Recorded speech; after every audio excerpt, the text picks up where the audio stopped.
Senhor presidente, senhores senadores, essa casa hoje devia estar cheia, senador. Sei que cada um tem que ir nas suas bases. Eu tenho, não sei se um privilégio ou o esforço do dia a dia de ser senador por aqui. Eu sou senador todos os dias, nas bases e aqui. Como eu gosto de dizer, eu sou todos os dias um pouco senador, um pouco vereador. É uma situação diferente dos outros, mas não custava nada ter suspendido as bases locais hoje e estarmos todos aqui discutindo o assunto. Ontem cedo eu falei com o presidente Renan sugerindo, e o senador Jorge, como vice-presidente, poderia auxiliar nisso, que ele deveria convocar um grupo de senadores, obviamente aberto aos que quisessem, para discutirmos esse assunto.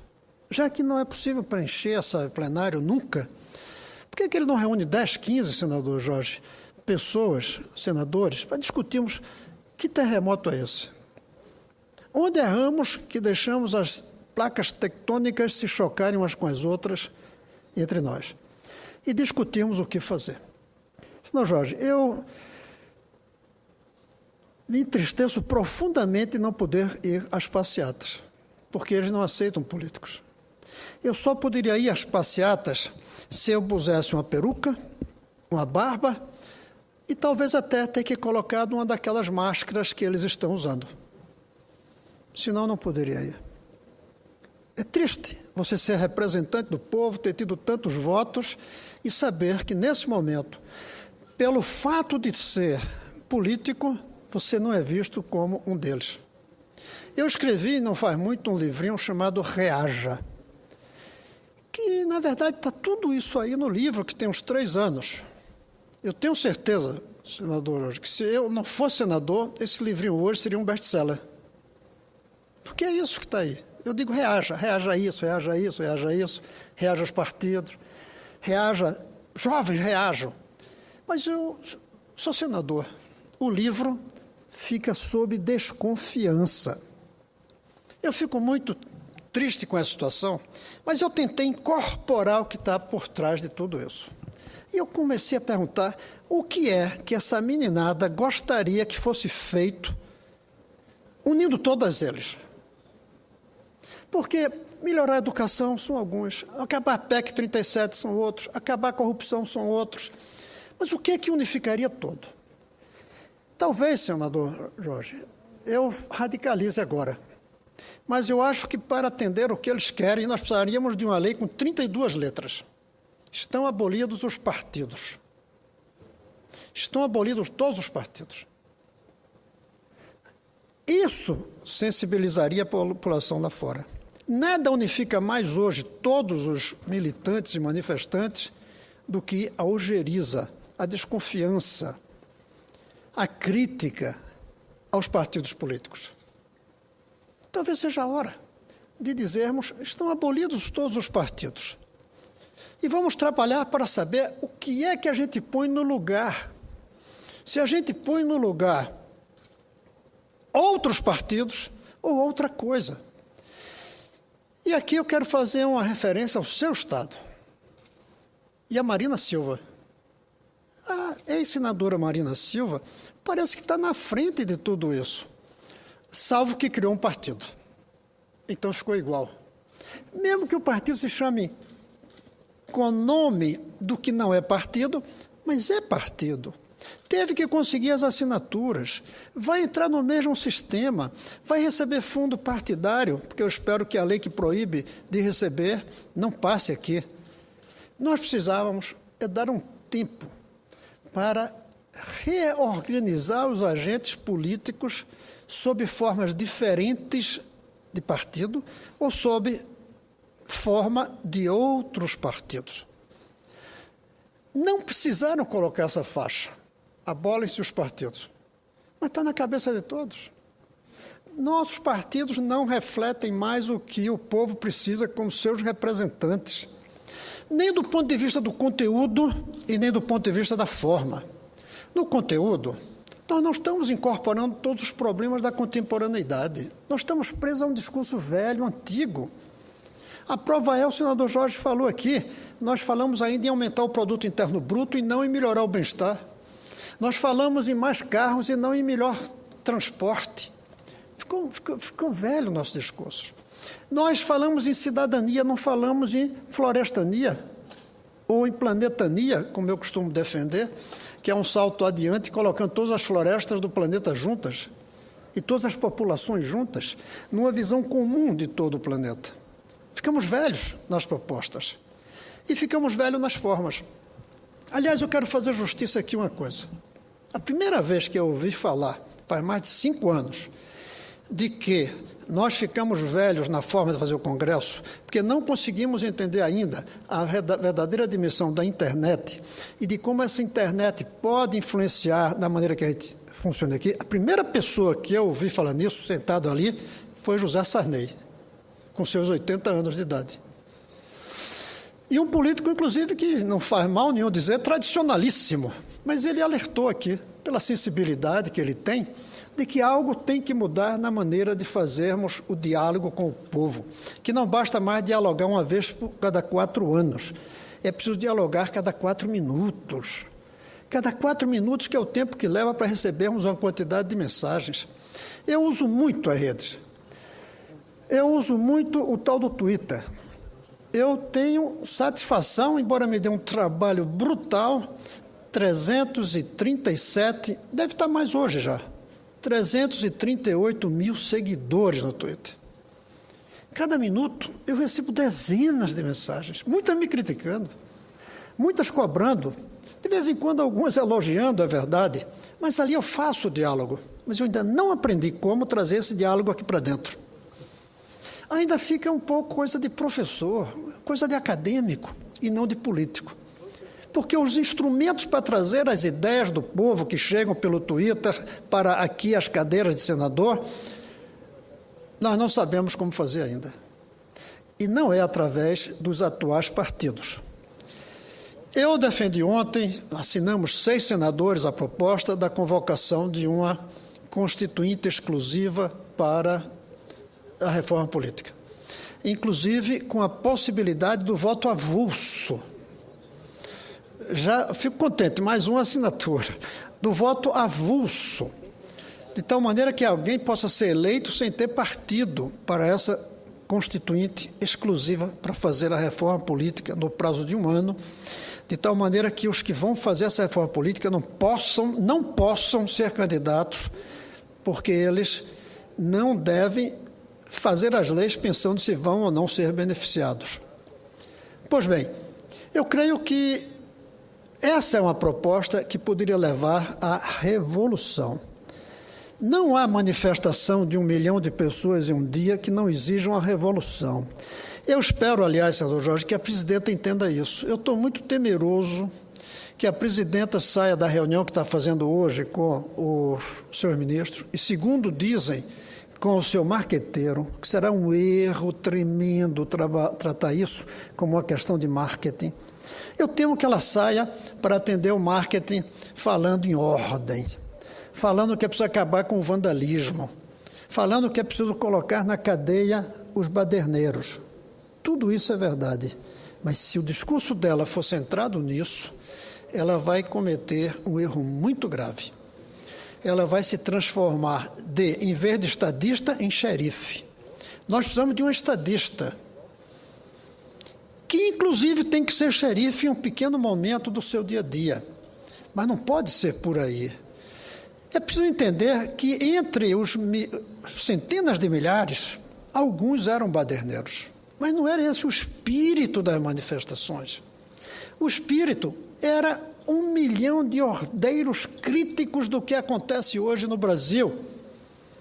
E a discurso tem que ser para esses ordeiros que foram às ruas criticarem o atual modelo, onde ela é a presidenta, onde eu sou senador, e cada um tem a sua dimensão, mas tem sua parte de responsabilidade. Eu gostaria de ver hoje um discurso da presidenta falando do momento que nós vivemos, reconhecendo os erros dela e dos governos anteriores, e não só do Lula, mas de antes do Lula também, reconhecendo a falência de como nós estamos fazendo política, reconhecendo que errou ao fazer mais acordos do que buscar consensos, de que errou ao colocar nas direções dos ministérios pessoas despreparadas apenas porque representam forças partidárias, eu nem digo forças políticas, eu digo partidárias, que errou ao levar adiante prioridades equivocadas, como essa da Copa, custando 25 a 30 bilhões de reais, quando o Brasil não tem nem segurança para garantir para os turistas. Reconhecer que errou, sim, ao não dar importância à vontade que o povo tem de moralidade na política, fazendo acordos com pessoas que têm fama de imoralidade, de corrupção, fechando os olhos para a corrupção, mesmo que tenha demitido alguns ministros que a mídia pediu, e nenhum deles foi demitido com antecedência à mídia, o que ou é prova de que não se quer combater a corrupção, ou de que o serviço de informações que se tem do que acontece no governo é tão pobre que era preciso os jornais publicarem para descobrir que tinha um corrupto por perto. Eu espero que ela reconheça, em primeiro lugar, a gravidade do momento, os erros cometidos por todos nós políticos, especialmente por ela, porque é a chefe de Estado, e diga o que vai se fazer daqui em diante. Não precisa entrar em detalhes de que vai fazer o que eu adoraria, uma política para que o filho do trabalhador estude na mesma escola do filho do patrão. Proposta que eu tenho certeza o senador Paim, como grande defensor dos trabalhadores, estaria de acordo. Não precisa entrar nesse detalhe agora. Não precisa entrar no detalhe que vai resolver a saúde, porque, aliás, ficaria parecendo demagogia e oportunismo. Eu defendo que ela diga que precisa fazer uma revolução. Que 1 milhão de pessoas nas ruas não se contenta com nada menos do que uma revolução. 1 milhão de pessoas na rua não se contenta com nada menos do que uma revolução. Mas a revolução hoje não é na economia. Na economia precisa de grandes ajustes. Não é no social. O social precisa de grandes ajustes. É na política. É na estrutura como funciona a política. E dizer que vai propor ao Congresso, porque essa é uma tarefa nossa, a convocação de uma constituinte exclusiva para elaborar a reforma política. E que nós aqui recebamos essa proposta e levemos adiante. Mas eu quero dizer mais, se ela não fizer isso, eu creio que nós devemos tomar a iniciativa aqui dentro. Eu creio que a partir de segunda-feira, aliás, segunda a gente sabe que não vai ser, porque vão chegar a partir da terça. Eu espero que a partir da terça-feira circule aqui dentro a ideia da convocação dessa constituinte exclusiva. E que ela faça a reforma política que o povo lá fora está gritando, pedindo que a gente faça. É preciso ouvir o grito do povo. O grito do povo é uma política que os represente. É uma política que os orgulhe. É uma política que permita com que senadores possam ir na passeata ao lado dos jovens manifestantes que provavelmente votaram nesse senador, mas que não querem que ele vá lá. Que votaram nesse deputado, mas não querem que ele vá lá. É preciso que daqui a algum tempo esses jovens possam ir para as ruas carregando uma máscara com a cara do seu senador, do seu deputado, do seu presidente, e não a cara de um personagem cinematográfico, como é a principal máscara que seguiu, que é a máscara, se eu não me engano, do Coringa, do filme Batman. Eu gostaria que a gente fizesse essa reforma de tal maneira que cada um de nós possa se orgulhar da função que exerce e possa saber que o povo se orgulha de ter eleito cada um de nós. Essa é a proposta que eu espero, senador Paim, o senhor, como um dos que ontem estava aqui na vigília, a gente possa levar amanhã para todos os demais senadores. Daqui partir a ideia dessa constituinte para fazer a reforma política. Só que eu tenho mais esperança, que a presidenta nem espere, que ela tome a iniciativa de mandar para nós essa proposta e que aqui nós decidamos. Se nós não fizermos isso, nós estamos correndo o risco do povo continuar descontente. E o povo descontente não só volta para a rua e dá margem a tudo isso que acontece, tanto o lado bonito quanto o lado feio, tanto o lado estético como o lado perverso, mas também perturba tudo. Queira ou não, esse 1 milhão de pessoas deixou de ir ao trabalho para ir numa passeata, o PIB deve ter diminuído um pouquinho, e para cada um que foi, pelo menos 3 deixaram de ir ao trabalho, até para evitar a crise do transporte naquele momento. Temos que voltar à normalidade, mas uma normalidade criativa, não uma normalidade submissa. Uma normalidade atenta, não uma normalidade passiva. O povo não pode voltar para casa enquanto não houver a revolução que o povo pediu na rua. E eu insisto que voltar para casa, quando eu digo não voltar para casa, eu não quero dizer que fique na rua. Como, aliás, ficaram os meninos nas cidades da Espanha, ficaram lá em Wall Street, acampados. Eu até acho estranho que não tenha havido ainda acampamentos no Brasil. Vai-se, faz as manifestações e vai-se para casa. Mas é uma ilusão achar que eles estão dormindo, eles estão no computador, eles estão na rede, eles estão em permanente mobilização. A praça hoje é virtual e é online e é permanente. A praça não é mais em frente ao Congresso. A praça está no ar, nas comunicações que os jovens hoje utilizam. Se nós não entendermos que esses jovens querem uma revolução, nós estamos fracassando ainda mais. Se não entendermos qual é essa revolução, nós estamos fazendo o Brasil fracassar. Os grandes estadistas se fazem nos momentos de crise. Não existe um estadista que não surgiu num momento de grande crise, seja uma guerra, seja uma revolução. Eu até ficava triste de ver que eu ia passar na história sem ter tido uma grande crise que me desafiasse a dar minha contribuição para sair dela. Felizmente aconteceu uma antes que eu morra. Esse é um desafio que eu sinto parte dele. Esse é um desafio que eu sinto que nós, de nossa geração, pode agarrar, pegar e carregar para deixar uma marca, respondendo ao que os meninos e meninas do Brasil, e muitos adultos também, disseram. Carregarem cartazes, nos despertando.